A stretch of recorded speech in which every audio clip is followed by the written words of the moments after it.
Bonjour à tous, Ulrich Génisson, fondateur d'Eat to Be Fit, la première communauté du régime cétogène depuis 2015 et je suis moi-même en cétose nutritionnelle ininterrompue depuis 2013.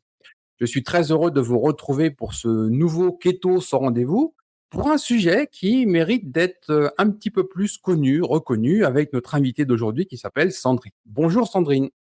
Bonjour.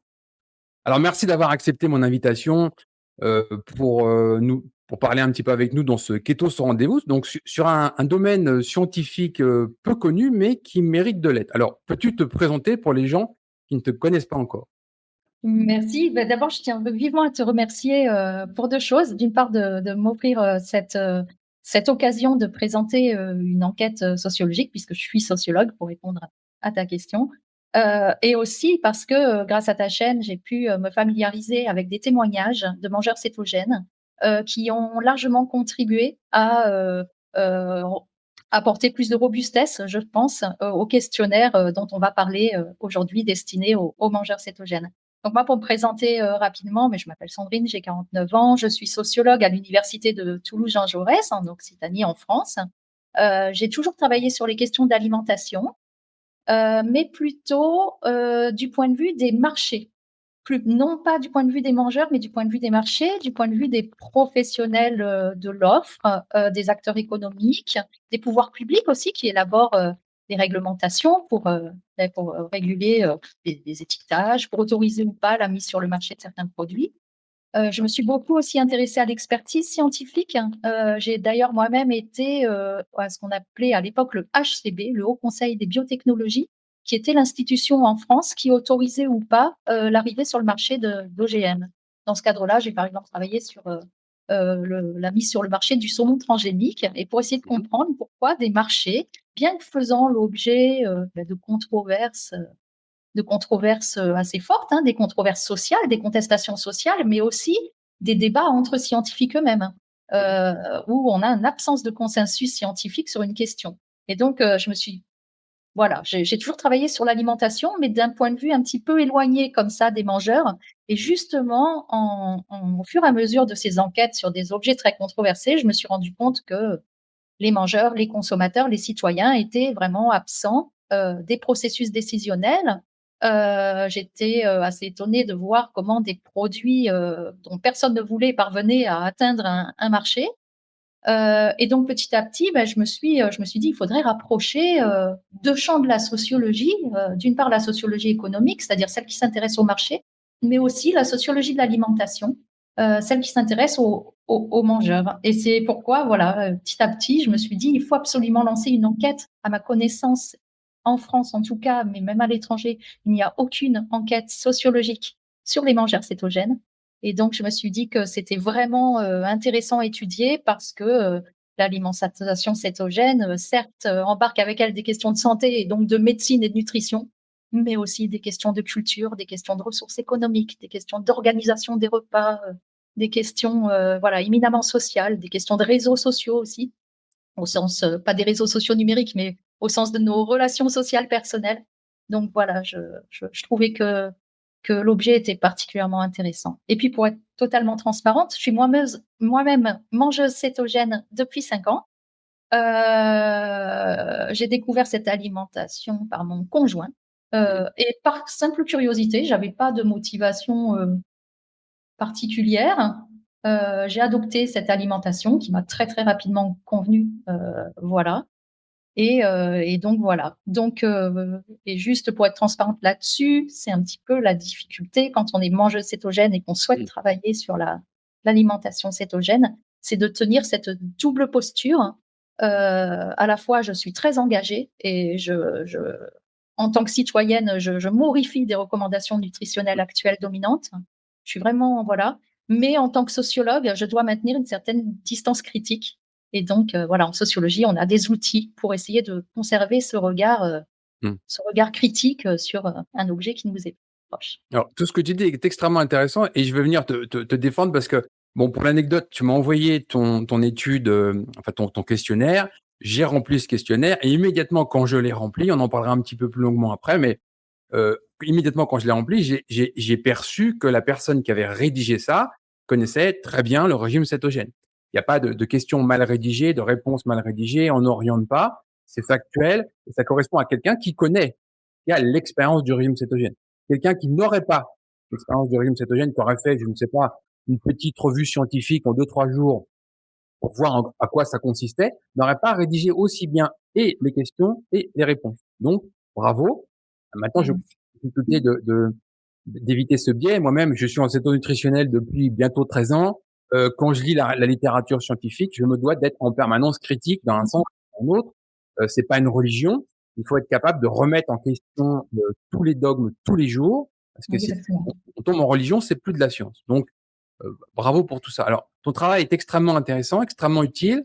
Moi, j'ai lu plusieurs de tes papiers. J'ai vu que tu avais travaillé spécifiquement sur un gros papier sur la viande, la production de la viande, etc. Tu parlais des saumons transgéniques, et puis un document beaucoup plus récent dont tu vas peut-être nous parler parce que c'est un sujet d'actualité un petit peu chaud.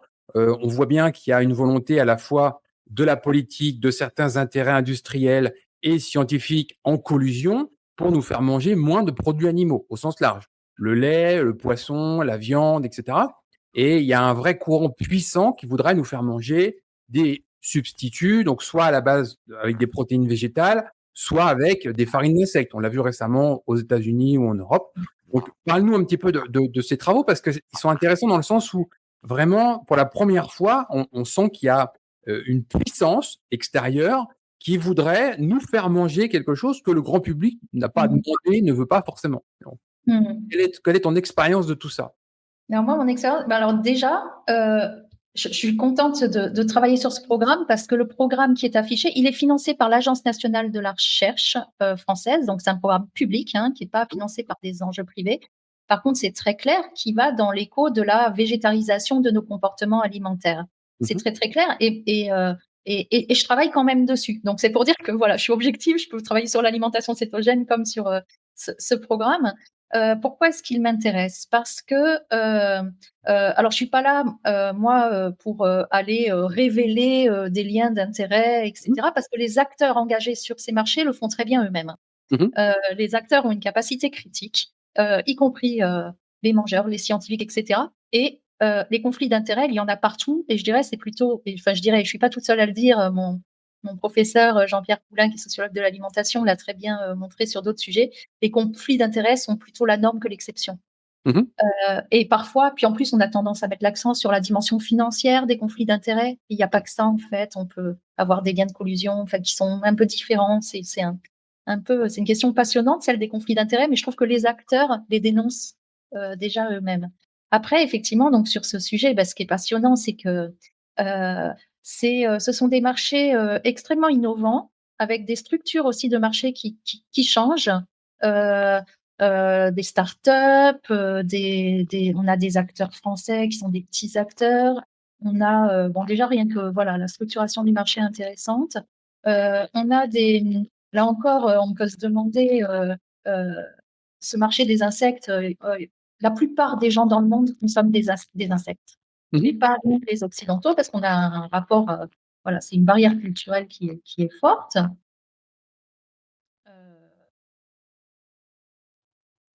de travailler sur ces questions-là, parce que là encore, on a affaire à un marché qui émerge et dont, il y a une barrière qui est très, très forte. Mais c'est intéressant de voir comment les acteurs économiques, ils vont rebondir et aujourd'hui, bah, les insectes vont servir au milieu de l'élevage. Il y a des alliances qui sont en train de se créer entre des boîtes qui, au départ, avaient prévu d'élever des insectes pour la consommation humaine et qui aujourd'hui se rapprochent des éleveurs, pour, essayer voilà, de trouver un autre marché. Donc ça, c'est assez intéressant aussi.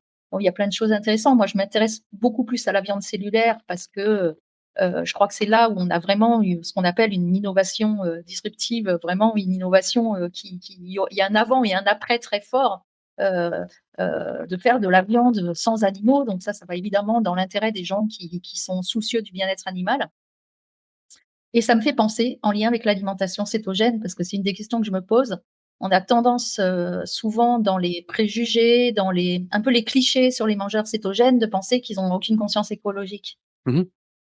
Voilà, donc c'est un des objectifs de mon enquête, aussi d'aller interroger ces motivations, quelles sont les parts, des motivations qui sont en lien avec la santé, d'autres en lien avec l'environnement et cetera. et je pense qu'il y a des choses à poser aussi là-dessus. Voilà.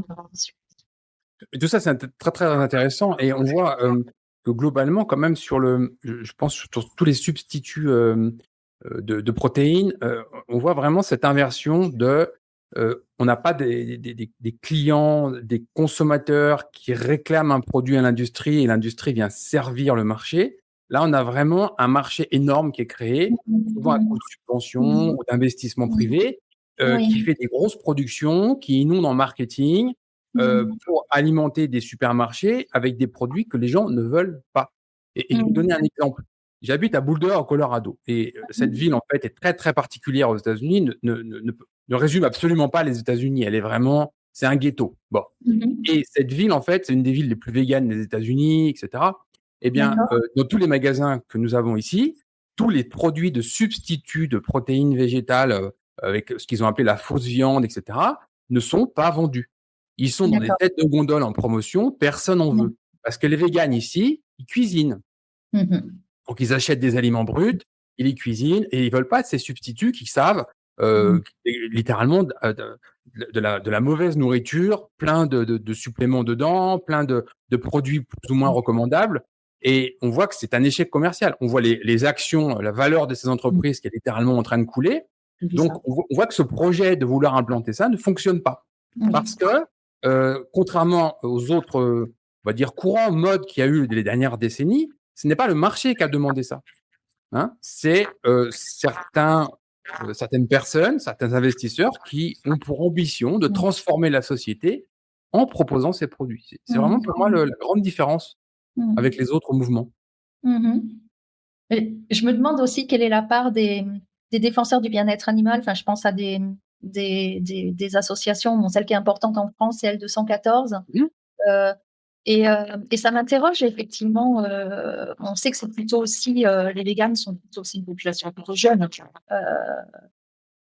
Et c'est vrai que je me demande un petit peu, ça me questionne ce rapport à l'animal. C'est non seulement notre rapport à l'alimentation qui change, c'est notre rapport au vivant, et c'est notre rapport aussi à certaines professions, à l'élevage et cetera. C'est vraiment là, on a affaire à quelque chose de voilà, qui va ouvrir des transformations, majeures.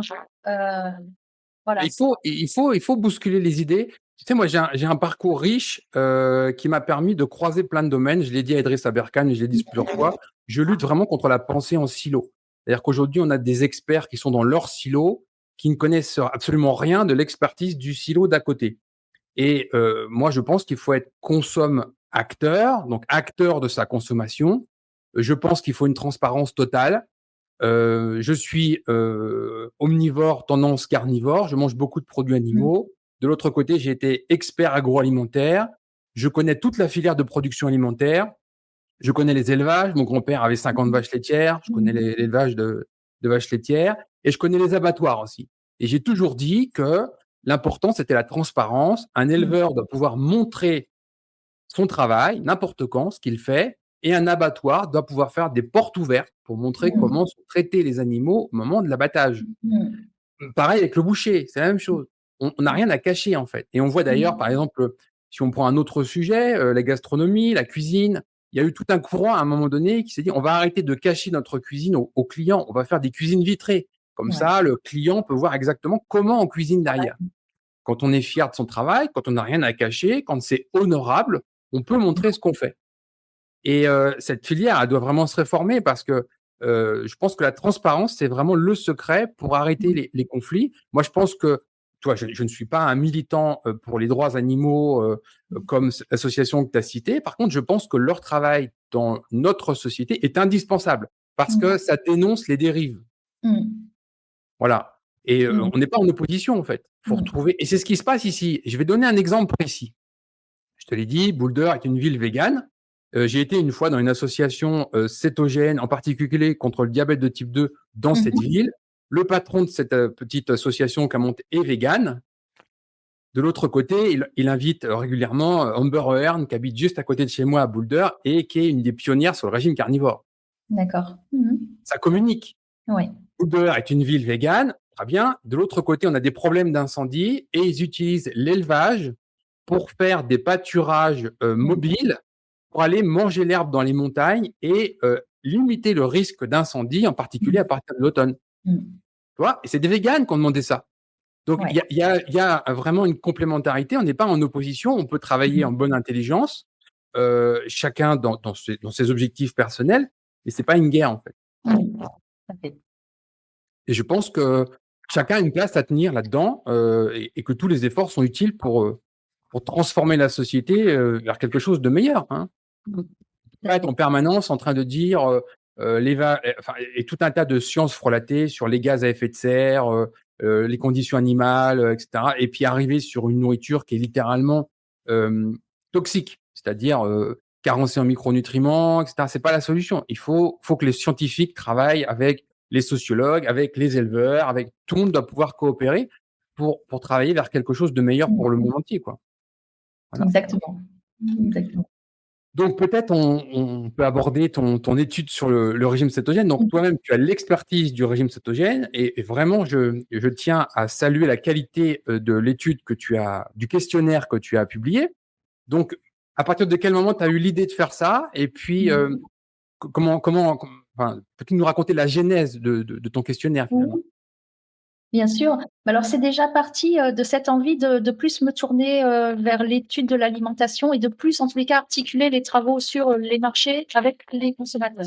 Je trouvais que c'était trop publié à la fois de la littérature scientifique, sociologique sur les marchés et à la fois aussi dans les processus réels, quand j'étais, petite anecdote, quand j'essaye d'élever des chiens, j'étais, ce qu'on appelait une séance éthique et sociale, qui impliquait tous les syndicats de le sport, Je vais te couper une seconde parce qu'il oui, faut qu'on règle un problème de micro. J'ai un problème de, on oui, va faire une petite pause, une seconde. très Ça sera bien. juste une pause et on revient tout de suite. Cette idée de travailler sur les mangeurs cétogènes, c'est d'abord, par le constat effectivement que, sur les marchés réels, on prenait pas tellement en compte, ou de manière très discrète à travers des statistiques très, très discrètes, les comportements des mangeurs, des consommateurs et j'ai eu envie, un petit peu de remettre, comme les socio-anthropologues de l'alimentation aiment à le dire, le mangeur au cœur de la filière du manger. Et c'est dans ce contexte donc que l'alimentation cétogène m'est apparue comme extrêmement intéressante. D'une part parce que c'est une alimentation controversée qui fait l'objet, de débats scientifiques, nutritionnels, passionnants, et que j'aime bien travailler sur, ces sujets qui mêlent des questions de santé, des questions éthiques. On parlait du bien-être animal, des enjeux moraux, des enjeux économiques, des enjeux sociaux, des enjeux culturels, et cetera, mais aussi, des enjeux politiques autour des recommandations nutritionnelles et donc et c'est parce qu'à quoi ça peut servir du coup de travailler sur l'alimentation cétogène? Mon idée, c'était aussi de de dire que de faire comprendre à ceux qui élaborent des recommandations nutritionnelles que le mangeur n'est pas quelqu'un d'homogène, d'unique Mmh. et à qui, hop, des prescriptions qui viennent du haut, elles vont s'appliquer comme par magie. Déjà de comprendre les logiques d'action, les représentations sociales, les croyances, même les pensées magiques des mangeurs. On est Mmh. plein de pensées magiques. On a beau se croire rationnel, quand il est question de manger, il y a de la pensée magique, il y a des choses très irrationnelles, et cetera et donc et puis on n'est pas tous identiques du point de vue social, du point de vue des caractéristiques sociales. Ça aussi, ça pèse énormément et donc voilà. Donc c'est exactement ça que j'ai voulu faire avec mon enquête par questionnaire d'abord. Mmh. C'est une première étape, hein, puisqu'après j'aimerais, approfondir, le vécu des mangeurs cétogènes en passant du temps avec eux, en les observant dans leurs pratiques réelles et puis en discutant avec eux. Mais la première étape, c'est déjà de voilà, je me suis dit: «Il y a une nécessité de décrire cette population». On sait beaucoup de choses sur les véganes, sur les végétariens. Il y a Mmh. énormément d'enquêtes. On ne sait même pas qui socialement qui sont les mangeurs cétogènes? Est-ce que c'est des personnes plus âgées, pour quelles raisons, est-ce que ça les pousse des souvenirs? De cela se sert, mais voilà. Donc voilà ce qui m'a fait venir, hein, c'est de la curiosité. Mais c'est extrêmement intéressant. Alors, premier point, moi, j'ai bien sûr lu ton questionnaire, répondu aux questions. J'ai vu que c'était une très bonne étude. Donc, j'invite vraiment toutes les personnes qui vont nous écouter aujourd'hui à prendre 10 minutes, ça vous prendra pas plus que ça, à cliquer sur le lien qui est en description de cette vidéo. Vous cliquez sur le lien, ça va vous ouvrir un questionnaire. Vous prenez vos 10 minutes, vous remplissez ça. Plus il y aura de personnes qui vont remplir ce questionnaire, plus la base sera large et représentative de notre communauté cétogène. L'idée, c'est qu'on ne soit pas que 100. Si on était déjà un millier à remplir ce questionnaire, ça serait déjà intéressant. Et puis toi-même, tu l'as dit, peut-être revenir vers nous après pour approfondir certains points. Mais déjà, ce questionnaire est extrêmement intéressant. Je suis persuadé que tu en feras des conclusions qui auront certainement un écho parce que c'est une production scientifique financée par la France. Il y aura d'autres instituts qui vont, peut-être la presse en reprendra. Et ça sera certainement le début d'autres travaux. Donc, j'invite vraiment, on se plaint tous que le régime cétogène n'est pas considéré, n'est pas étudié, en particulier en France, etc. Eh bien, justement, aujourd'hui, vous avez la possibilité de participer à des travaux français sur l'étude du régime cétogène, donc faites-le. Ouais. Et puis, si je peux me permettre, parce que j'ai pensé à une chose en m'adressant à toi, c'est que tu as une communauté francophone extrêmement large, différentes régions du monde. Or, dans mon questionnaire, il y a une question, en fait, je l'avais pensé que pour les Français. Mais il y a une manière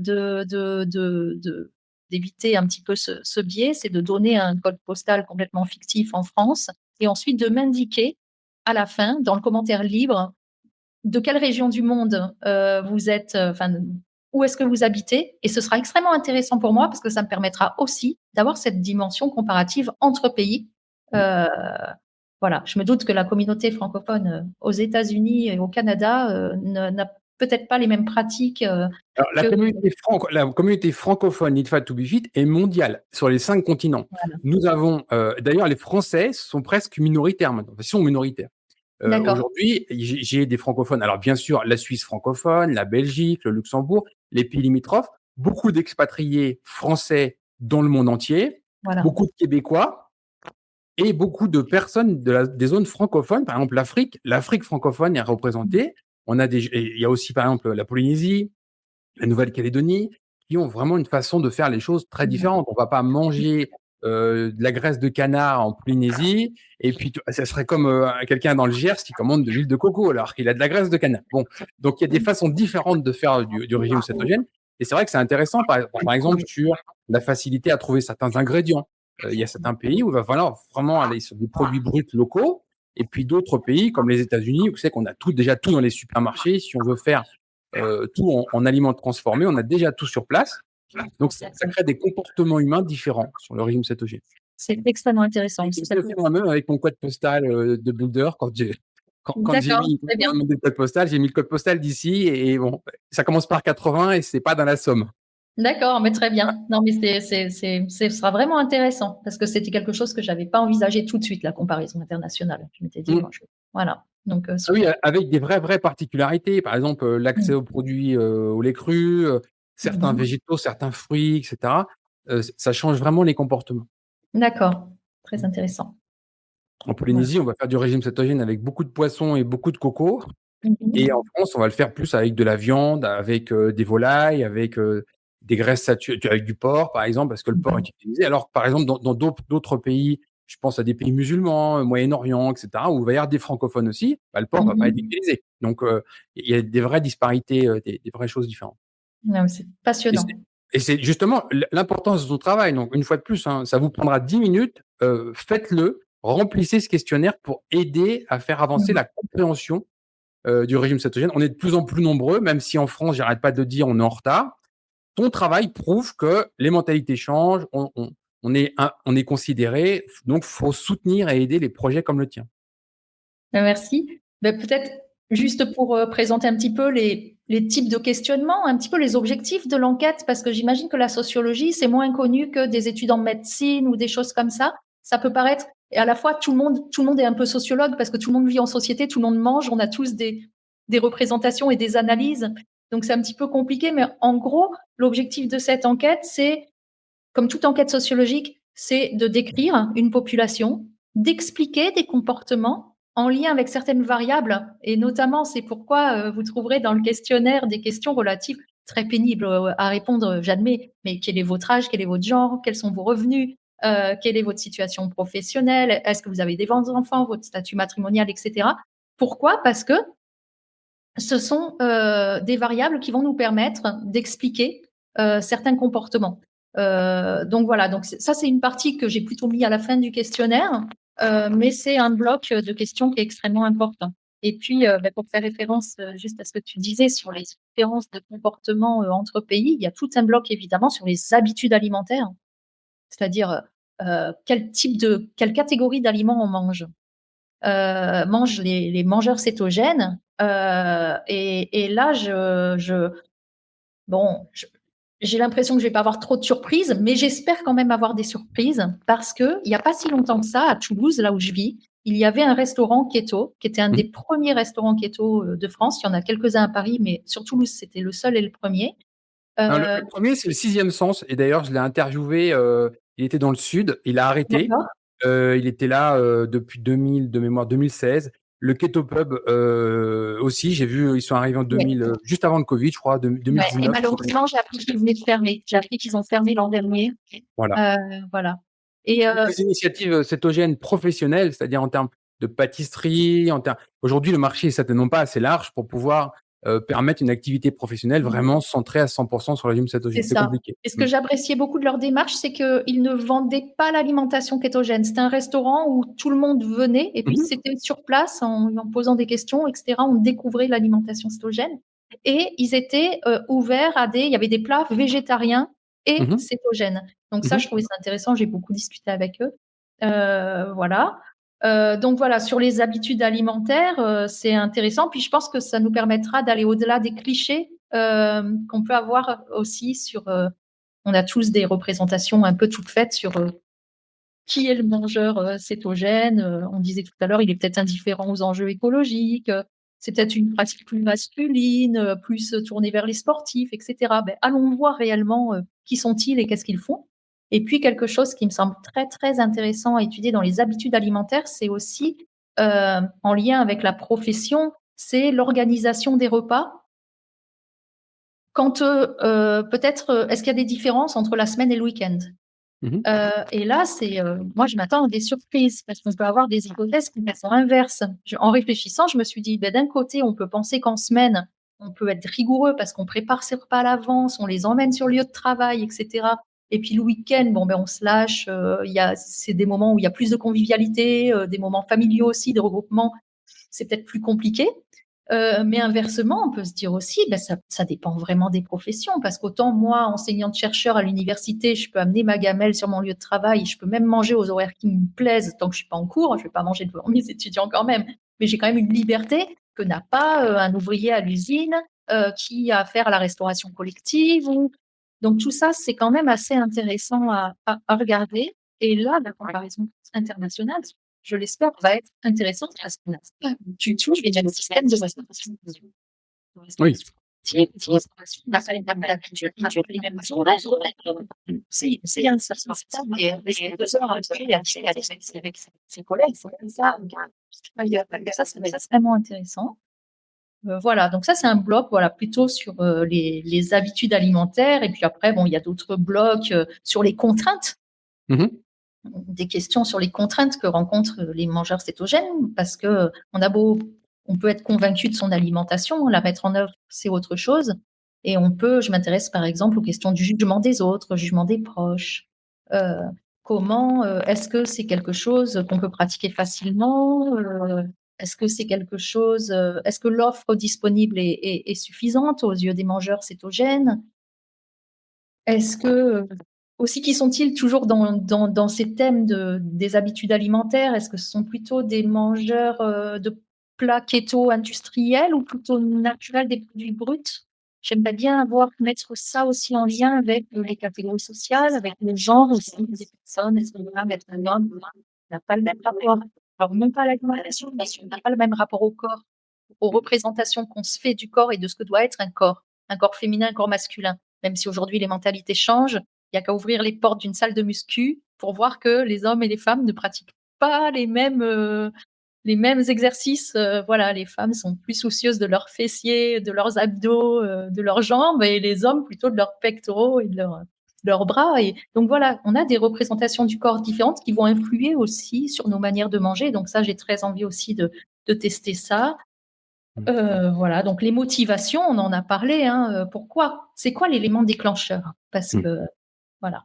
Et là, je crois que ce qui est très intéressant, c'est vraiment, bon, ça peut être évidemment le médecin, averti qui va dire, bon, ben là, vous êtes obèse, vous souffrez d'épilepsie, voilà, ça peut être une prescription médicale. Mais quand c'est pas le cas, c'est quoi l'élément déclencheur? Et ça, c'est vraiment intéressant parce que je pense que ça interroge quelque chose de beaucoup plus général dans notre société, qui est notre rapport à la santé, notre rapport au corps et le fait qu'aujourd'hui, il y a une certaine défiance aussi dans le milieu médical. Et donc, comment nous-mêmes, par certains outils qu'on va trouver évidemment sur Internet, par des créateurs de contenu comme ce que tu fais, qui vont s'informer, mais qui vont essayer de s'auto, diagnostiquer et Mhm. enfin voilà. Mhm. Donc ça, c'est très, très intéressant aussi. Voilà. Et puis après, bon voilà, il y a d'autres questions évidemment sur les produits, sur comment est-ce qu'on choisit les produits cétogènes? Est-ce qu'on va dans des boutiques spécialisées? Il y a un marché qui commence timidement à s'ouvrir. Est-ce qu'on choisit des produits qui sont labellisés? J'ai vu qu'il y avait certains labels qui commencent à émerger, qui n'ont rien institué et rien contrôlé, mais des labels du type produit keto, cétogène. Alors, les États-Unis ont toujours beaucoup d'avance dans la création des problèmes et éventuellement dans la création des solutions aux problèmes qu'ils ont engendrés. Le label keto aux États-Unis, il y en a deux et ils sont, moi en tant qu'ancien expert agroalimentaire, c'était mon travail, je connais un petit peu, les cahiers des charges. Donc on fait un cahier des charges, voilà, précis, et on fait rentrer un produit, la production d'un produit, la création d'un produit selon un cahier des charges. Par exemple, certains ingrédients qui vont être interdits ou autorisés dans le produit, certaines quantités, etc. Et les produits keto aux États-Unis, c'est partout. D'accord, Vraiment partout. Tu vas dans n'importe quel d'accord. supermarché. Je parle même pas d'une épicerie bio type Sprouts, Whole Foods. Je parle de Target, je parle de Walmart, donc ce qui Oui, correspond à Carrefour en France. Dans tous les rayons, tu as des produits keto partout, incroyable. y Ouais, c'est compris des incroyable. choses que je considère comme de la malbouffe que moi je mangerais pas. Mais Mmh. donc Mmh. ils ont fait un label, ils ont fait deux labels, deux cahiers des charges, et beaucoup de marques essayent de rentrer là-dedans parce que le D'accord, marché keto aujourd'hui aux États-Unis, il est juste énorme. Tu ne peux pas d'accord. croiser quelqu'un dans la rue qui Qui ne ne sait connaît pas pas. ce que keto. C'est impossible, puisque OK. dans n'importe quel supermarché, tu as des étiquettes partout qui te disent c'est keto, c'est keto, c'est keto, c'est keto, c'est pas D'accord, keto. Voilà. Donc le mot keto, cétogène, il est partout. C'est une d'accord. grande différence avec l'Europe, parce qu'on n'a pas ça du tout. Complètement. Voilà. Ici, tu vas pas avoir, tu vas au rayon ketchup, par exemple, et tu vas avoir plusieurs marques de ketchup keto. C'est-à-dire du ketchup où il n'y a pas eu de sucre rajouté dedans. Voilà, Mmh. ça, c'est D'accord, courant ici. d'accord. Et c'est pour ça que ça va faire dans les résultats de l'analyse, enfin, je ne sais plus combien il y a de Mmh. millions de Français qui sont expatriés aux États-Unis. Si tu as des Oui, Français expatriés aux États-Unis qui répondent, ils sont pas du tout dans le même contexte c'est qu'un important, Français en France. Voilà. c'est important. Donc ce sera vraiment important que j'ai, cette origine géographique. Oui, Oui, tout à fait. oui, parce que je Voilà. pense qu'à la fois dans les revenus, les niveaux d'études, Oui, et les réponses sur les marchés, c'est oui, très, très différent. ouais. Le marché le plus avancé en régime cétogène au monde, c'est les États-Unis. Aux États-Unis, si D'accord. tu veux, tu as des Mmh. restaurants labellisés keto, tu as des OK, pâtisseries qui font que du keto. OK. Encore une, j'ai été voir il y a pas très Mmh. longtemps, à Las Vegas, au Nevada. Elle fait c'est une immense pâtisserie, il y a 7 ou 8 personnes en salariés dedans et ils font que du keto. Mmh. Ouais, c'est Ils font des extrêmement pizzas intéressant. fraîches et ils font, tous les gâteaux d'anniversaire, les cookies, et cetera, quand cétogène. Alors la taille du marché est suffisante pour qu'une entreprise comme ça existe ici. C'est extrêmement intéressant parce que je pense à la dimension culturelle derrière. Je me dis, en Europe, ce sera quelque chose qu'il faudra tester. Mais les gens qui passent en alimentation cétogène, est-ce qu'ils continuent à consommer des produits qui sont logiquement exclus? Par exemple, le pain, est-ce qu'ils Mmh mh. vont cuisiner eux-mêmes leur pain keto, Mmh. leur pâtisserie, etc. Ou au contraire, est-ce qu'ils vont s'arrêter en disant, bon ben, on a les mêmes débats d'ailleurs hein, sur les substituts à la viande. Il y a des Mmh. gens, je connais des végétariens qui refusent de manger des saucisses végétales Mmh. parce que pour eux, c'est illogique. Tout à Si fait. on est végétarien, on mange des légumes, on va pas manger des substituts d'eux, des choses qui ressemblent à. Et il me semble Oui. qu'on peut avoir la même un peu approche ou la même manière des manières Alors, de je suis penser un d'accord peu. et pour moi, c'est un parcours. Techniquement, Ouais. je suis un puriste. Moi, je pense qu'il faut retourner à la cuisine, utiliser des aliments bruts et les Mhm. cuisiner. Je suis anti-congélateur, je suis anti voilà, je suis pour le frais. C'est ma posture à moi. De l'autre côté, je suis pas dogmatique, je suis pas religieux et je comprends très bien qu'il y a certaines personnes qui passent littéralement de la junk food, tout Ouais. surgelé, tout préparé. Ils ont juste un micro-ondes à la maison ça fait un fossé qui est tellement énorme qu'il faut qu'il y ait quelque chose de transitoire. Et je pense que certains produits ont un rôle. Je vais donner un exemple précis. J'ai interviewé un chercheur du CNRS l'année dernière dans les portraits keto, d'origine italienne, et on a Oui. abordé le sujet des pâtes. Alors attention, quand on commence à toucher aux pâtes en Italie, c'est compliqué. Eh ben, la pâte, enfin les pâtes traditionnelles sont faites avec du blé dur. C'est de la semoule de blé dur qui permet de faire des pâtes pour le monde entier. Très bien. C'est très riche en glucides. Ce n'est pas compatible avec un régime cétogène. Même en petite quantité, ça monte très très vite. Eh bien, on peut très bien faire des pâtes à base, par exemple, moi ici j'ai 7 ou 8 marques aux États-Unis qui sont faites à partir de lupin. Le lupin, c'est un protéagineux, c'est très riche en protéines et on peut faire d'excellentes pâtes à partir de lupin qui sont du coup très riches en protéines, relativement riches en fibres et très pauvres en glucides. Alors, j'ai pas dit qu'on allait faire une grosse plâtrée de pâtes avec ces pâtes de lupin, parce que d'ailleurs la satiété arrive beaucoup plus vite, mais c'est par exemple un produit industriel qui peut être utilisé comme phase de transition. Ouais, bien Quelqu'un, par sûr. exemple, qui mangerait riz, pâtes, pommes de terre alternés tous les jours, toute l'année, à un moment donné, il va avoir besoin d'un substitut facile. Ben, il peut substituer un paquet de pâtes traditionnel avec du blé dur par des pâtes au lupin, qui va lui Ouais. faire une transition. Ouais, c'est exactement, ça me fait vraiment penser aux produits là, les substituts, de viande, enfin les substituts végétaux, qui s'adressent plutôt, d'après les chiffres de la FCD, à un public flexitarien. Des gens qui veulent diminuer ou qui sont en phase de transition, vers une végétarisation de l'alimentation et typiquement, c'est ça. C'est des produits, voilà, heu Par contre, moi, je fais toujours attention quand je parle de ce genre de produits et que ce soit des produits propres. Par oui. exemple, ces pâtes au lupin, on les trouve soit avec du lupin pur, elles sont un peu cassantes. Du coup, souvent, ils rajoutent maintenant des gommes. Alors, c'est pas génial, gomme de goire, gomme arabique pour la texture, mais c'est juste ça ce qu'il y a comme ingrédient. Autre problème, le pain. Les Italiens ont un problème avec les pâtes, les Français ont un problème avec le pain. Quand on dit aux gens mangez plus de pain, j'étais moi-même concerné, eh bien, aux États-Unis, ils ont développé des quantités astronomiques de pain keto que moi-même je ne recommande pas. Alors, ils sont parfaits, hein. La texture, l'apparence, le goût. Si on ne sait pas que ce sont des pains keto, vous ne voyez pas la différence. Par contre, D'accord. au niveau de la santé, en particulier santé intestinale, moi, je déconseille. Par exemple, c'est des pains qui vont être à 50% en gluten. Les gens qui ont des problèmes de gluten, c'est une folie. Alors que une farine normale, elle est autour de 12% de gluten. Enfin, même pas 12% de protéines, ça 8-9% de gluten. C'est le genre de produit, en fait, que moi, je considère comme non compatible avec un régime cétogène bien formulé. Mais quelqu'un qui sera vraiment, qui pourrait pas faire autrement que de manger du pain, bah, ça peut être une sorte de béquille temporaire, le temps de faire une transition vers moins de pain, voire plus de pain, va avoir un rôle. Voilà. C'est très intéressant et ça me fait penser qu'il y a peut-être des produits sur lesquels on a plus d'informations sur les contenus. C'est tout ce qui concerne les produits emballés où on a un étiquetage, Oui. on voit les ingrédients sont visibles. Sur des produits comme le pain, et cetera, c'est moins bon, sauf, voilà, si le pain est emballé dans Aux États-Unis, ils consomment très peu de pain comme nous, c'est-à-dire du pain en vrac, au poids, ouais, ça existe, hein, il y a de très belles boulangeries aux États-Unis, mais on va dire que 95% du marché du pain, c'est du pain emballé, oui sous et tranché. plastique, avec tous les ingrédients et cetera. Voilà, ça c'est le pain D'accord, c'est associé. massivement consommé aux États-Unis. Mais d'autres pays peuvent faire autrement. On peut se réapproprier. Il y a plein de recettes qui ont déjà été créées, il y a même eu des initiatives. En France, il y a eu une marque qui avait créé ce qui s'est appelé Energus 10. C'était des sacs de 25 kilos de mélange de farine, en particulier riche en protéines, pauvre en glucides, et qui étaient vendus au boulanger avec une recette pour faire un pain justement compatible avec le régime cétogène. Ça date d'il y a 15 ou 20 ans déjà, ça. D'accord. Commercialement parlant, ça n'a pas très bien marché, mais c'est faisable. Il faut juste que le marché soit mature pour développer ce genre de choses.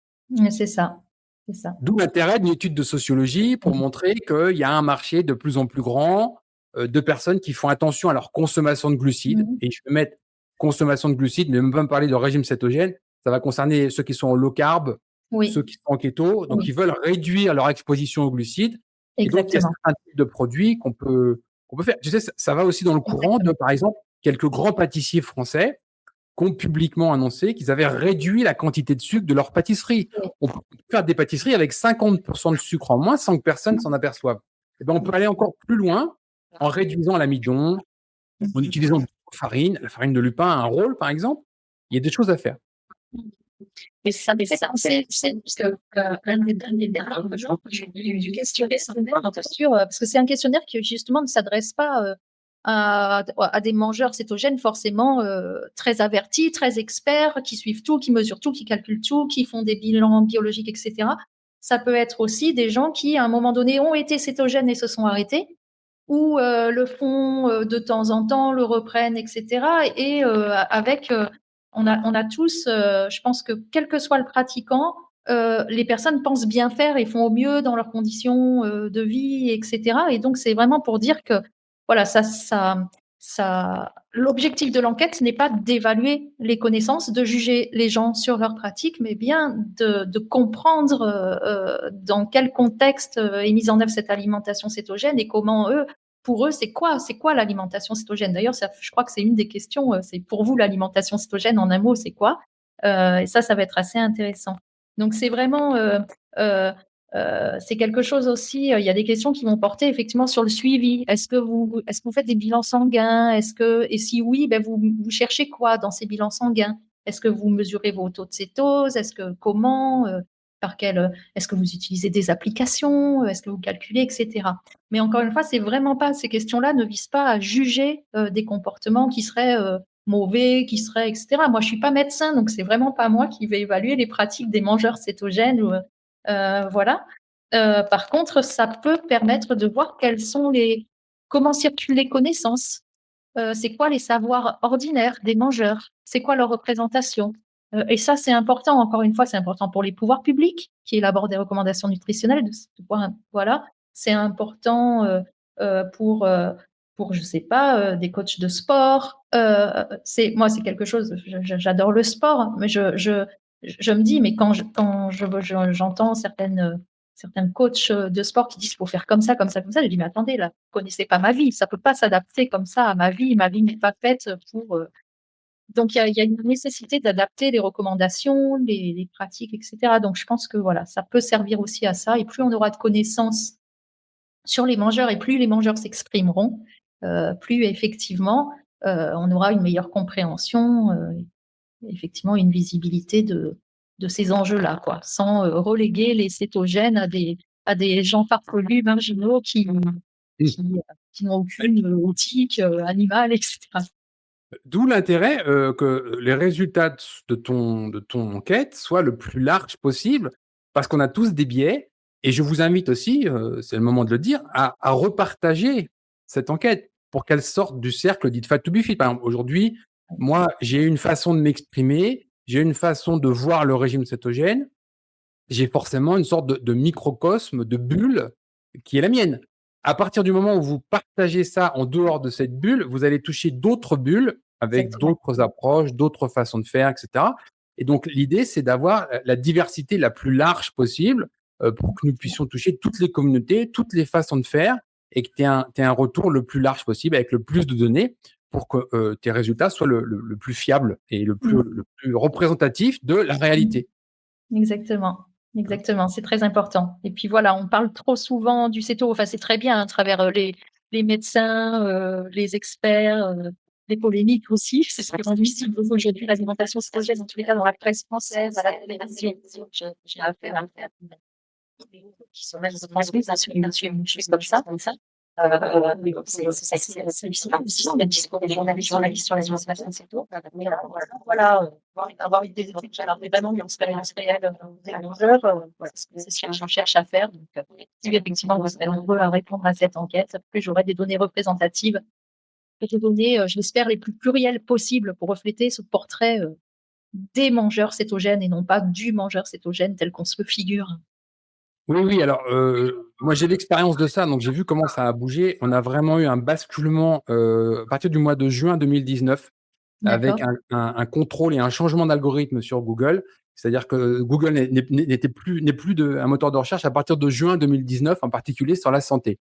Il y a une censure massive, tout ce qui concerne la santé, et on voit que aujourd'hui, quelqu'un qui ne connaît rien, mais vraiment rien au régime cétogène, qui a jamais entendu le mot, tape dans Google que penser du régime cétogène. Et là, on arrive à avoir en première page, en particulier, un article qui a été fait par les autorités de santé sanitaire, qui est littéralement de la désinformation.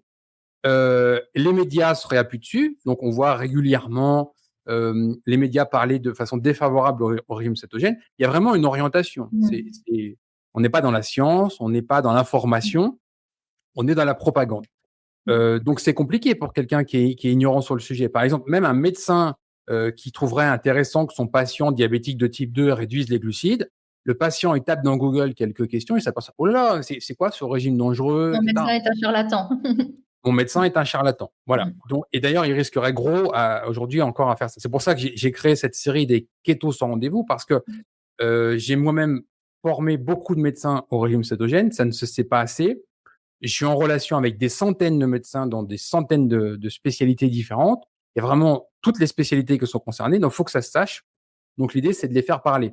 Et je pense que plus nous serons nombreux à nous exprimer sur le sujet, et mieux ce sera, parce que aujourd'hui, la vision collective du régime cétogène pour quelqu'un qui n'y connaît rien, c'est oui, c'est encore un régime à la mode, c'est déséquilibré, c'est carencé, tout ça. Et alors que c'est totalement faux, science à l'appui. C'est pour ça que ton étude, elle est intéressante, parce que on va voir la diversité des gens. Moi, je vois beaucoup de gens avec certains profils, mais je suis persuadé que dans d'autres bulles, d'autres communautés, il y a d'autres profils qui sont intéressants à aller contacter. On s'aperçoit qu'on est nombreux. Il suffit juste que je consulte mes chiffres de vente de notre premier livre, le grand livre Ouais, d'alimentation cétogène, qui a été 2000 mon avis premier sur livre. Amazon. C'est très gentil. Il suffit de voir juste les commentaires en dessous des gens qui ont littéralement retrouvé la santé grâce à ce livre. Je considère qu'on est nombreux, mais ça ne se sait pas assez. C'est juste ce problème-là, ça ne se sait pas assez. Je suis Après, persuadé. c'est des problèmes, c'est très très compliqué, les statistiques, même sur les, ça a été, même sur les végétariens, les véganes, on n'arrive pas, enfin, les données disent tout et leur contraire sur le nombre de végétariens et de véganes. Aujourd'hui, on se rend plutôt vers 1% de véganes en France, alors Mhm. qu'il y a de ça 10 ans, j'entendais que c'était 5% enfin, c'est très très compliqué à mesurer. Euh, mais voilà. Mais on a des indices, sans avoir le nombre exact, on a des indices, un marché qui se développe, des restaurants qui s'ouvrent, etc. Ça peut être un indice d'un phénomène qui émerge. Tout à fait. Et puis la considération des véganes, par exemple, avec des plats estampillés véganes. C'est pas Voilà. forcément un restaurant vegan, mais on fait une ou deux entrées, un ou deux plats véganes. Le fait qu'on. D'ailleurs, on pourrait faire la même chose avec le keto, tu vois, parce que le keto, en fait, Mm. c'est pas grand-chose. Si tu Mm. manges une viande avec des légumes, c'est keto. Tu n'as même pas besoin de Mm. l'estampiller. Mm. Les véganes, c'est un peu plus compliqué parce qu'il y a vraiment toute Ouais. une liste d'ingrédients à exclure pour certifier vegan, entre guillemets. Ouais. Mais on voit beaucoup de démarches de restaurants, etc., qui vont faire Ouais. l'effort de mettre un label Oui. vegan, une option vegan dans les pizzas, etc. Donc, Mm. c'est un mouvement de fond. Aux États-Unis, c'est mature. Mm. Franchement, c'est mature. Ouais. Les gens le savent. Ça ira pas beaucoup plus loin que c'est déjà aujourd'hui.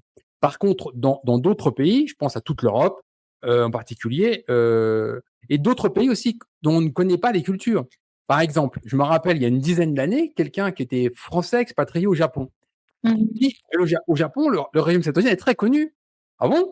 Je ne savais pas.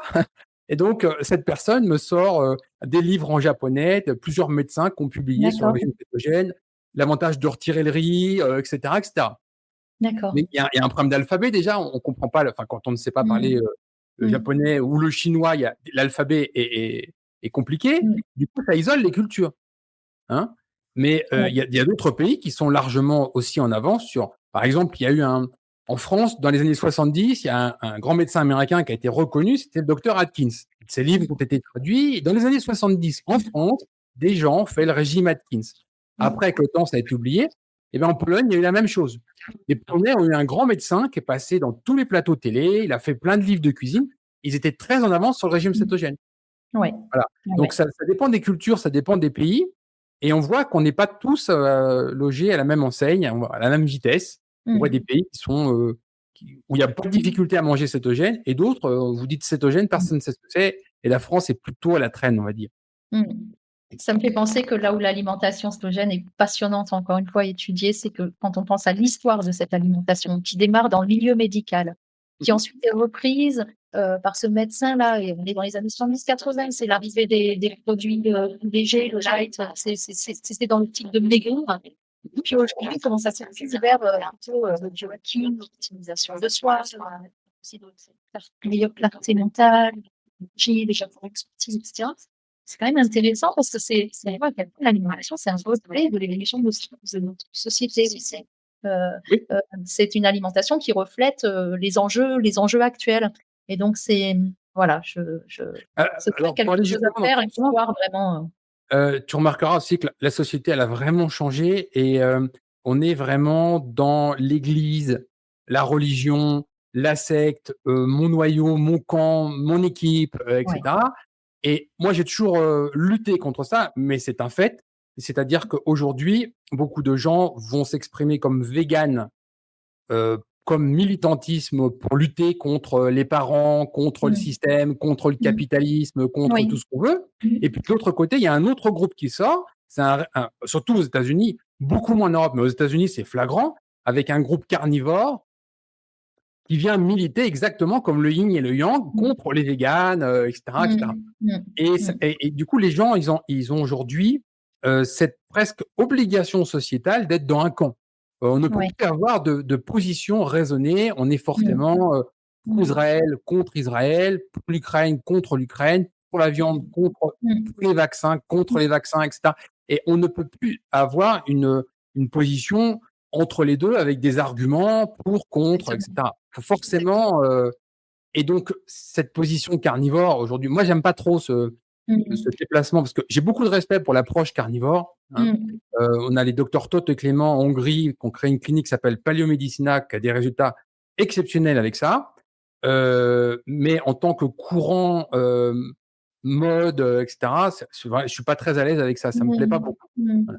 Ouais, c'est vrai que ce sont des chapelles et puis c'est comme mes collègues, sociologues, de l'alimentation l'ont montré, ça remet en cause nos normes. Enfin, je pense surtout à la France où on aime prendre des repas ensemble et où, ben, aujourd'hui, quand on veut inviter chez soi, il faut faire attention à telle cousine qui est végétarienne, telle autre qui est sans gluten, telle autre encore, qui tu fais attention à pas consommer trop de sel, le carnivore, le ça devient compliqué. Ça devient Oui, compliqué, y compris dans la restauration collective où, ça s'est transformé, ça s'individualise avec des stands oui, différents, là où avant on avait le stand, classique et puis le stand, steak frites, aujourd'hui il y a 10 stands, et chacun revendique, son identité, oui. c'est devenu un combat identitaire l'alimentation. Enfin ça, je pense que ça a toujours été le cas, mais là c'est très, très on n'est plus seulement dans la distinction sociale, pour montrer qu'on a plus de revenus parce qu'on mange tel ou tel plat. Là, on est vraiment sur quelque chose d'identitaire, ouais, très fort, quoi, très Oui, marqué. on est dans une société, enfin, j'ai l'impression, particulièrement depuis ces 5 dernières années, très, très clivante, avec des gens qui sont presque incapables de supporter la position de d'autres, quoi, hein. Mmh. C'est ça. Ça devient dangereux, et en plus, ce qui est pour l'anecdote rigolo, c'est, bon, personnellement, je suis pas un grand fan de Mmh. l'approche végane parce que et Mmh. encore à Boulder, on a des véganes entre guillemets «très éduqués», Mmh. au niveau de la nutrition, et cetera, et ils se complémentent beaucoup, ils utilisent beaucoup de Ouais. suppléments, donc il y a pas de problème. Mais Mmh. il y a eu beaucoup de gens à qui on a fait croire qu'être crudivoriste, frugivore, et cetera, c'était tenable dans le temps avec des décès à la clé, hein. Et je vois beaucoup de gens passer d'un extrême à un autre. C'est-à-dire, on imagine leur repas de famille il y a 5 ans, je suis Mmh. frugivore, je mange que des fruits crus, et avec des gens 5 ans plus tard qui sont carnivores. Mmh. Ils ont perdu la santé et que la seule option qu'ils ont eue pour la retrouver, Mmh. c'était l'approche carnivore. Tu passes d'un D'accord, extrême à un autre. Donc un d'accord. repas de famille, ça a dû, j'imagine, faire quelques sujets de conversation intéressants. Voilà. Là, ce C'est vraiment virage à 80°. et ça, je pense que c'est une dimension centrale. Parce qu'à partir du moment où on est exclu de certains, moi, je l'ai vécu, bon, je m'en amuse beaucoup, mais c'est vrai qu'aujourd'hui, les laboratoires de recherche en France, sont sur cette logique, effectivement, où il faut montrer que les universités sont écologiques, sont dans la bonne mouvance, et cetera. Et mon labo est passé à des quand ils commandent des repas, il faut que ce soit végétarien. Alors végétarien, il y a des œufs, il y a des œufs, il y a du fromage, et cetera. Et je trouve que c'est un milieu, en plus, on est sociologue, donc on est censé quand même être à la fois, assez alternatif, mais aussi inclusif, et cetera. Mmh. Et ça m'interroge, vraiment que même dans ces milieux-là plutôt ouverts aux autres, plutôt inclusifs et cetera, à un moment donné, on ne se pose pas la question de personnes qui peuvent vraiment avoir, pour des raisons de santé, un vrai besoin de s'alimenter autrement et je trouve ça à la limite extrêmement violent, en fait, ouais, extrêmement Tout à violent. fait, personnellement, je suis je suis quasiment carnivore. Je défends relativement l'approche carnivore, même si c'est pas exclusif, et je dis pas que c'est bon pour tout le monde et que ça va être pour tout le monde, ne serait-ce qu'au niveau social, et cetera. Mais à un moment donné, il faut se poser les bonnes questions. On a de vrais intérêts économiques qui poussent dans ce sens de Mmh. transformation de société. Et je vais donner juste un exemple. On a par exemple un investisseur basé aux Émirats arabes qui a mis 500 millions de dollars de promotion juste pour faire la promotion des laits végétaux. Mmh. C'est des gens qui alimentent des universités, qui payent des chercheurs, qui payent de la publicité à Ouais. la télé, qui payent des influenceurs, etc., Mmh. pour transformer la société. Et donc, bien sûr, en même temps, ils font aussi la publicité négative sur tous les produits laitiers. Je Mmh. rappelle juste que les produits laitiers en France, produits laitiers, transformation du lait, sont consommés depuis 8000 ans en Mmh. France. Mmh. Hein. Les produits laitiers en France étaient consommés avant l'arrivée de la patate il y a 500 ans ou avant l'arrivée du poulet il y a 1000 ans. Mmh. Donc, c'est sociétal. Tu parles, tu es Oui. sociologue, la consommation de Mmh. produits laitiers, elle fait partie de la culture française. Donc, Mmh. s'attaquer directement à ça en faisant toute une promotion négative sur les Mmh. produits laitiers, c'est dangereux. On bouge les lignes. Et il s'est passé la même chose sur la végétalisation. On a l'étude Heat-Lancet, par exemple, qui est la Ouais. base, le socle scientifique d'Harvard pour faire la promotion d'alimentation végétale. Il faut la lire, l'étude, qui montre en bas que c'est une alimentation largement déséquilibrée, avec toute une liste de micronutriments à compléter. C'est des gens qui ont vraiment un projet. C'est et ça ne fait pas du tout consensus scientifique. C'est juste l'étude qu'on va prôner pour le changement de la société. Mais c'est pas du tout un consensus. C'est que ça, c'est extrêmement étudié en sociologie, le champ social qui s'appelle la population. Ça a été fait sur le cas du tabac, évidemment, à l'époque. Philippe Maurice finançait des études. Et dans mon travail, alors là, c'était un autre marché controversé, c'était sur l'huître triploïde en France. C'est pas très connu parce que c'est pas étiqueté, donc les gens connaissent pas. Mais on avait un autre processus, c'était au contraire, plutôt que de produire de l'ignorance, on produit des connaissances très intéressées. C'est-à-dire, on va multiplier des recherches ailleurs pour détourner le regard.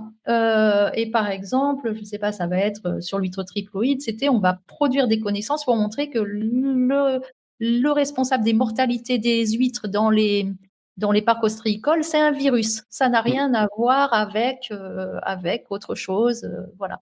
Donc c'est comment ça c'est très intéressant, voilà, en socio des sciences, ça peut être aussi, enfin voilà, sur l'alimentation cétogène, on pourrait, vraiment poursuivre longtemps les recherches, notamment étudier ces controverses, scientifiques et comment est-ce qu'on produit de la connaissance, qui sont les personnes présentes dans les comités d'experts, qui sont en relation avec qui se sont financés par qui, donc ça, c'est un travail, effectivement qui est faisable, mais ce serait une autre enquête. Mais C'est un vrai problème et c'est un sujet passionnant. Et d'ailleurs, moi, je suis un grand demandeur de cette science propre. Je pense qu'il y a des moyens de le faire, mais aujourd'hui, on en est très loin. mmh, Et aujourd'hui, on voit très bien que les intérêts économiques sont concentrés dans quelques mains. Ce sont ces mains qui sont capables de produire la science nécessaire. Je vais juste paraphraser le docteur Servan-Schreiber, qui est dans un de ses ouvrages avant son décès, expliquait que, par exemple, pour faire la preuve scientifique des bienfaits de la myrtille ou je ne sais quel fruit, il faudrait mettre au moins 500 millions de dollars sur la table pour faire vraiment les grandes études sérieuses, fiables, etc. Et d'accord. qu'aujourd'hui, les producteurs de myrtilles, ils n'ont pas ces moyens. Donc, Mmh, c'est l'industrie agroalimentaire qui les a. mmh, Et elle prend la main finalement sur des produits ultra transformés, etc. Et qui fait aussi la promotion de mauvaises sciences. Par exemple, mmh, je sais plus, souvent on me dit oui, mais Ulrich, tu parles souvent favorablement des produits laitiers. Tu as vu la quantité d'œstrogènes qu'il y a dans le lait? mmh, Et moi, je réponds, je dis par exemple, regarde le nombre de femmes qui prennent une pilule contraceptive et tu regardes la quantité d'œstradiol que d'une pilule versus les œstradiols du lait.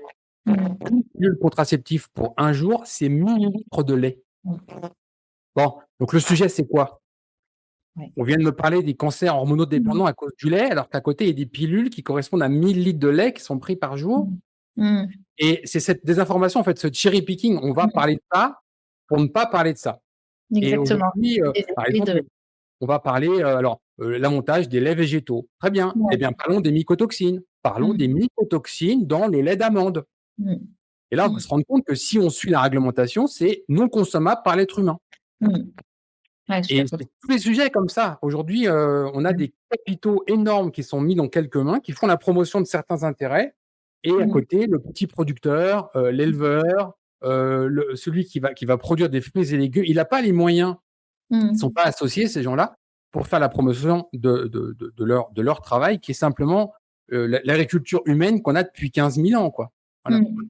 Ouais, c'est très intéressant aussi à étudier ça, ces effets soit d'amplification de certaines voix, de dramatisation. Puis qu'est-ce qui reste dans l'ombre? C'est ce qu'on a observé là avec ma collègue Mélissa Arras sur la viande cellulaire. Et que devient le dossier de la controverse sur la viande cellulaire quand elle arrive dans les arènes parlementaires? Au nombre de fois les députés s'expriment et on voit à un moment donné la question de l'élevage, la défense de l'élevage qui est très forte.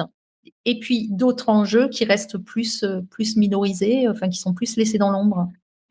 Et c'est effectivement voilà, celui qui va parler le plus fort, évidemment, qui est au nom d'un intérêt le plus commun possible. Quand les gens parlent au nom de leur intérêt privé, généralement, ça passe pas. Surtout dans des arènes parlementaires comme ça, il faut montrer qu'on s'adresse pour le bien public, pour le bien des générations futures, pour le bien le bien commun. Et effectivement, voilà, on voit que ça tient aussi à ça, quoi. Le futur d'un dossier, le futur d'une affaire tient à cette capacité-là. Ça peut être des capacités argumentatives.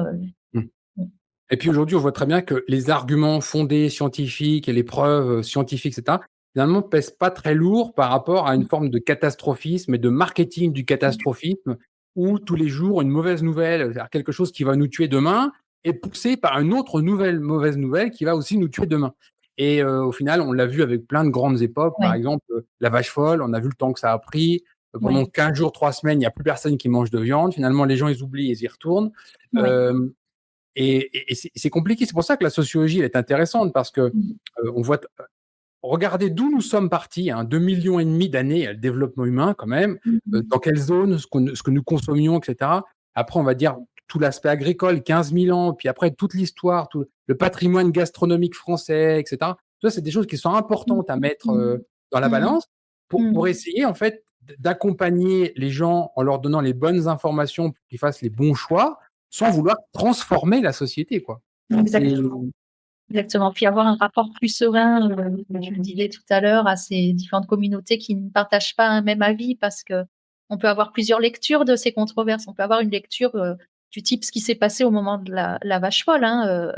Les médias, en fait, ce qu'ils disaient, ce que les journalistes disaient, c'était tout le monde devient fou. On comprend pas les consommateurs, on leur explique pourtant qu'il y a certains morceaux de viande qui peuvent être consommés, mais ils les consomment plus, qui sont un peu voilà, les industriels, ils font n'importe quoi. Les chercheurs de l'INRA, ce sont des vendeurs à l'industrie. Enfin, tout le monde, on peut avoir une lecture très, comment dire, complotiste, très irrationnelle. Puis il y en a d'autres qui disent, bon, ben, finalement, ces controverses, ça sert à rien de les étudier parce que tout est joué d'avance.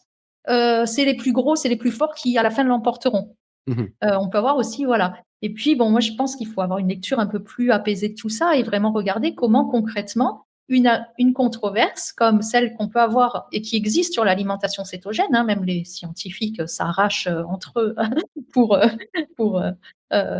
promouvoir ou au contraire dire que c'est une alimentation très dangereuse, etc. pour la santé. Je pense qu'il faut avoir un regard un peu, peu importe ce que les gens disent, font, ce qu'ils défendent, regardons ce que ça produit dans la société. Regardons concrètement quelles nouvelles valeurs émergent, quelles nouvelles réglementations émergent, quels nouveaux labels. On parlait des labels tout à l'heure.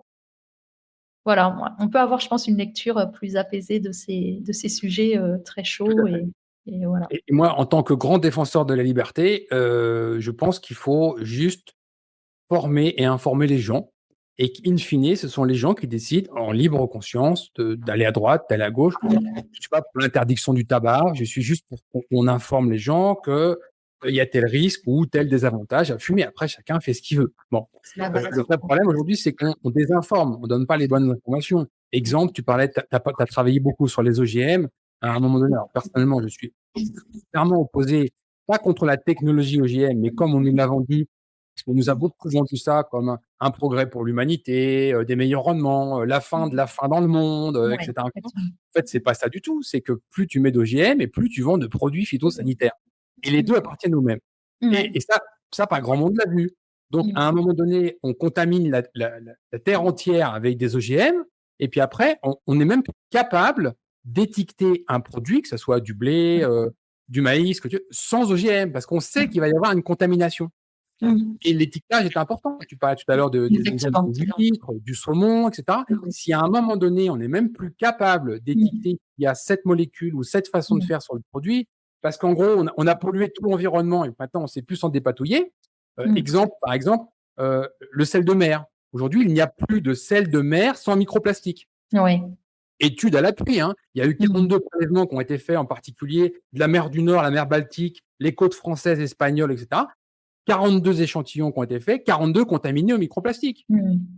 Ça veut dire qu'on a tellement pollué l'environnement et on ne peut pas les retirer. Ils sont tellement petits, c'est des petites molécules. Ouais. Il faut certifier un sel de mer sans microplastique. Voilà l'environnement dans lequel on est. C'est ça. L'information, c'est vraiment la base. Après, c'est comment est-ce qu'elle est élaborée. Là aussi, hein, il y a des étiquetages en ce moment sur la viande cellulaire. Il y a des débats. Est-ce que la viande cellulaire pourra être appelée viande? Il y avait le même débat en France sur les saucisses végétales. Est-ce qu'on peut parler de saucisses quand on parle d'un produit végétal? Donc, c'est un voilà, scandale. ça fait des débats énormes. Bon, moi, j'ai mon avis. Moi aussi, je trouve ça ridicule d'appeler des substituts. Imagine, tu as avec par exemple un des cas, ça peut te retrouver, hein. Tu as eu un enfant en Belgique qui est mort parce que les parents lui ont donné Ah, j'ai vu ça. un J'ai vu lait ça. végétal, ce qui n'est pas un J'ai vu lait. ça. Donc, J'ai vu ça. moi, j'ai pas de problème si on me met sur l'étiquetage jus d'amande, un jus d'amande, pas de problème. Un jus de noix, pas de problème. Aujourd'hui, ça c'est réglementé en Europe, hein. Ça, c'est bien réglementé, mais c'est un scandale d'appeler ça lait.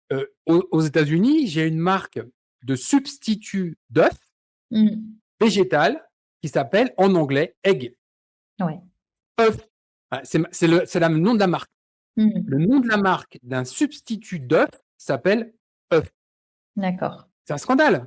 Ouais. Parce que c'est une vraie désinformation. Les gens ne sont pas tous experts en nutrition. Ils voient œuf, ils s'imaginent. Il faut retourner l'emballage pour voir la liste d'ingrédients et comprendre qu'il n'y a pas d'œuf. Mais je crois qu'il y a un rapport aussi, il y a une question générationnelle aussi derrière tout ça, c'est que à l'époque, et même mes parents et mes grands-parents encore plus, connaissaient parfaitement ce qu'ils consommaient. Aujourd'hui, les gens ne savent, et du coup, il n'y a pas trop d'importance à appeler ça. J'ai vu ça en faisant j'ai organisé un groupe de discussion collective sur la question des substituts à la viande. Et j'ai vu ça chez les jeunes, ils disaient, bon, ça, c'est pas grave, que ça s'appelle saucisse, ou c'était pas quelque chose d'important. Je pense qu'il y a quelque chose de générationnel aussi derrière et de connaissance des produits. Voilà. En plus évidemment, des lobbies qui ont tout intérêt à appeler ça de la saucisse ou de. Oui, parce que du coup, comme ça a le même nom, ça se substitue. Oui. Alors que toi, par exemple, on a inventé plus de 550 recettes cétogènes. À un moment donné, il faut les baptiser. On fait un jeu de mots, mais on n'appelle pas ça de la même manière. On fait un jeu de mots. On donne une marque, on invente un nom. Le marketing est assez puissant pour ça. Mais à vouloir se réapproprier, par exemple, un fromage, c'est un fromage, c'est fait avec le lait d'un animal, peu importe lequel, c'est un fromage. Arriver à étiqueter fromage, quelque chose qui est fait avec, d'ailleurs, une longue liste d'ingrédients d'origine végétale, n'est pas un fromage, c'est une fraude pour moi. Voilà. Et pour le consommateur non initié, non spécialisé dans la nutrition, il fait pas trop attention. Il va mettre, par exemple, aux États-Unis, tu as eu la vache qui rit qui a développé une vache qui rit végane pour le marché américain. Je te garantis que si tu fais pas attention à l'emballage, tu mets ça dans le panier, tu t'es même pas rendu compte que tu as acheté un substitut de fromage et pas un fromage. Je sais, parce que c'est une loi. À l'époque, j'ai resté sur la distribution, qui avait une règle qui obligeait les distributeurs à séparer dans les rayons le beurre issu de l'animal et comment on appelle ça, les margarines, etc. Et ça devait être séparé d'au moins 1 mètre dans les rayons. Aujourd'hui, ça l'est plus du tout. Et c'est vrai que même quand on est consommateur averti, ça devient très compliqué. Ça devient vraiment compliqué. Je vois ça aussi, mais même, l'information, c'est la base. Mais je pense que même quand c'est étiqueté, etc., quand on est consommateur, à un moment donné, on ne peut pas tout regarder. Et combien de fois je me suis fait avoir en achetant des steaks surgelés, et puis, je vois des paquets de 10 là, que j'ai l'habitude de prendre quand c'est vraiment pratique, et que j'achète finalement des choses avec 25% de soja et des sucres, etc. Et c'est pas étiqueté. Il faut, si c'est étiqueté, il faut prendre pur bœuf. Mais voilà, c'est exactement les mêmes emballages, c'est les mêmes packaging, c'est les mêmes couleurs, c'est les mêmes codes couleurs. Tu vois, sur ce problème, les Américains sont très forts parce qu'ils arrivent tout un tas de subterfuges à cacher les choses. Alors, le consommateur français, il doit être éduqué, mais le consommateur américain, il doit avoir un bac +8. Parce que, exemple, tu vas avoir des produits, tu n'as pas d'affichage aux 100 grammes aux États-Unis. Tu as un affichage par portion. D'accord. Et il suffit de truquer la portion Exemple, tu as des portions de 15 grammes Mmh. et la FDA, en dessous 0,5 grammes de quelque chose, t'autorise à mettre 0. D'accord. Ouais. Donc, exemple, portion de 15 grammes, 0 glucides, tu en Ouais. as 0,4. Ouais. Mais si tu multiplies sur 100 grammes, c'est quelque chose qui est relativement riche en glucides. Ouais. Premier point. Deuxième point, certains ingrédients marginaux, certains modes de traitement n'ont pas à être affichés. Exemple, tu avais eu un grand scandale il y a 20 ans sur la viande hachée aux États-Unis, où tu avais Mmh. un produit qui permettait de garder la couleur de la viande hachée, qui était littéralement toxique. Il était affiché nulle part. C'était juste bœuf haché. D'accord. Ils sont pas obligés de faire ce genre de choses. Mmh. Et en plus, ils luttent en permanence, les industriels ou Mmh. les produits chimiques, pour pas que ça soit affiché, pour pas que ça se voit. Par exemple, tu D'accord. as eu un scandale, il y a une eau aromatisée aux États-Unis, je donnerai pas le nom, ça sert à rien, c'est de l'eau gazéifiée. Bon, bah, tu te dis: «C'est de l'eau, ingrédient eau, très bien». Sauf qu'il y Mmh. a 4 ingrédients dedans qui ne sont pas indiqués sur la canette, dont un potentiellement cancérigène. D'accord. Mmh. Donc c'est pour ça que l'affichage nutritionnel aux États-Unis, il est encore plus défaillant. Mmh. Mmh. C'est les rois pour cacher les choses, Mmh. Mmh.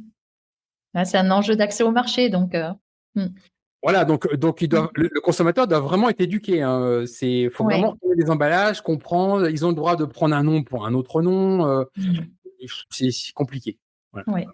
Les Français sont un peu plus protégés, mais encore une fois, moi, je suis vraiment pour le développement de cahier des charges, de labels, pour que les gens Mmh. puissent, vraiment, choisir les choses. Tu prends un label rouge, par exemple, le cahier des Mmh. charges des labels rouges, il Oui. est clair, hein. Ouais. On peut très bien en faire un sur, Ouais. le régime cétogène avec le kéto en France et cetera, Ouais. avec, certains ingrédients qui seraient exclus, ou certaines méthodes. Je vois tout un tas de scandales en ce moment sortir, tu sais, sur le cadmium sur le chocolat, Mmh. cadmium dans les céréales, et cetera. Ça fait la une des journaux, 3 jours après, tout le monde l'a oublié. Personne ne se pose la question de savoir: «Mais d'où vient ce cadmium? Quel est le process, agricole qui fait que les sols sont riches en cadmium?»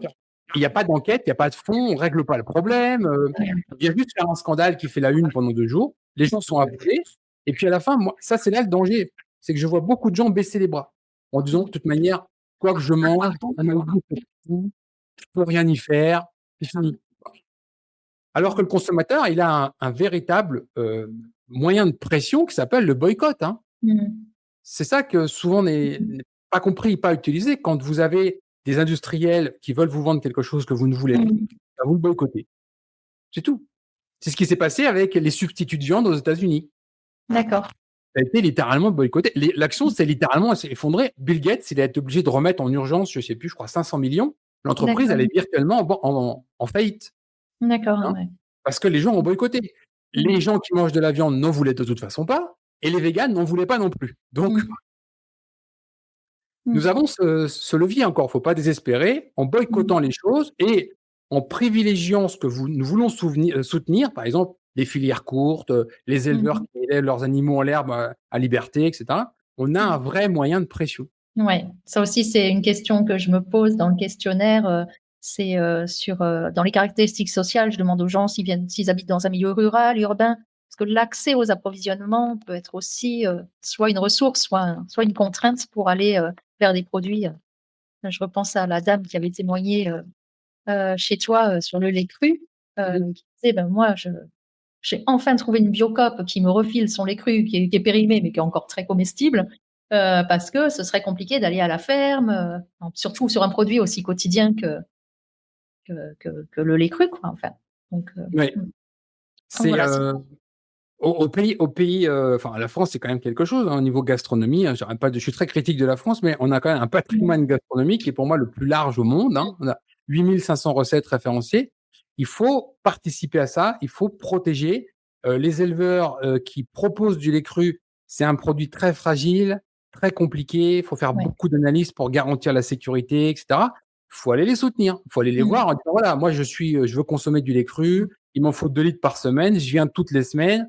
Et mmh, la personne, en fait, ça lui permet de garantir sa production, et cetera. Il faut vraiment les soutenir. C'est important mmh, parce mmh, que, la filière industrielle, elle est beaucoup plus rentable et beaucoup plus facile. Il faut pas oublier que si on a stérilisé massivement du lait, c'est juste parce que c'était beaucoup plus facile et beaucoup plus rentable, hein. ça permettait Et de transporter au loin, mais de ça permet de prendre du lait qui est non comestible mmh, et en le stérilisant, en le passant comestible. Hein. Mmh. Attention, Mmh. tu vois. Alors qu'un lait cru contaminé, c'est fini. Il faut s'en débarrasser, on ne peut rien faire. Voilà. Voilà. Mmh. Donc, il faut soutenir, et je pense qu'on a, au niveau individuel, vraiment le moyen de changer les choses. Et tes travaux y participent, parce que si des travaux de sociologie nous montrent qu'on est de plus en plus nombreux à utiliser un régime cétogène pour différents objectifs, ce type de marché, cette population est considérée après par des industriels, par des autorités, par exemple, tu parlais de restauration collective, dans des écoles, des choses comme ça, dans des maisons de retraite, par exemple, où on voit que le régime cétogène pourrait faire beaucoup de choses. C'est un début, et tes travaux la sont... génération. Oui.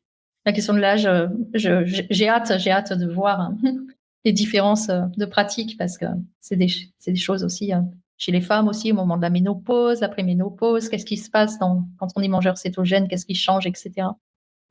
Et voilà. Je crois qu'il y a quelques questions aussi sur les compléments alimentaires, que je pense à ça, mais voilà. Qui fait aussi partie, il me semble, de la plupart.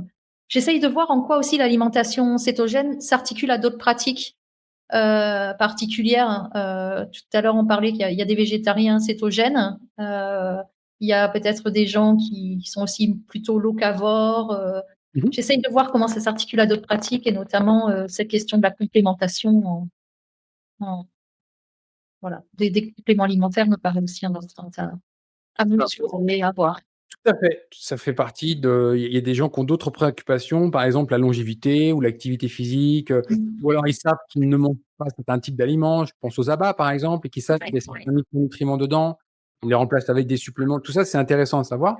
Donc vraiment, ce qui m'intéresse, c'est de pouvoir te réinviter dès maintenant, dès que tu as des données, des résultats que tu veux communiquer à la communauté cétogène. Eh ben, tu reviens, on refait un keto sans rendez-vous, et puis tu pourras nous présenter le résultat des travaux. Mais avec grand plaisir, avec grand plaisir. J'espère que les résultats vont arriver aussi vite que possible. Déjà, on va essayer de récolter les données, et puis effectivement, ce sera avec grand plaisir. Encore une fois, prenez 10 minutes, remplissez le questionnaire dont le lien est en description de la vidéo. Vous faites ça pour vous et pour toute la communauté cétogène, pour aider à une meilleure compréhension de comment et qui utilise le régime cétogène en zone francophone.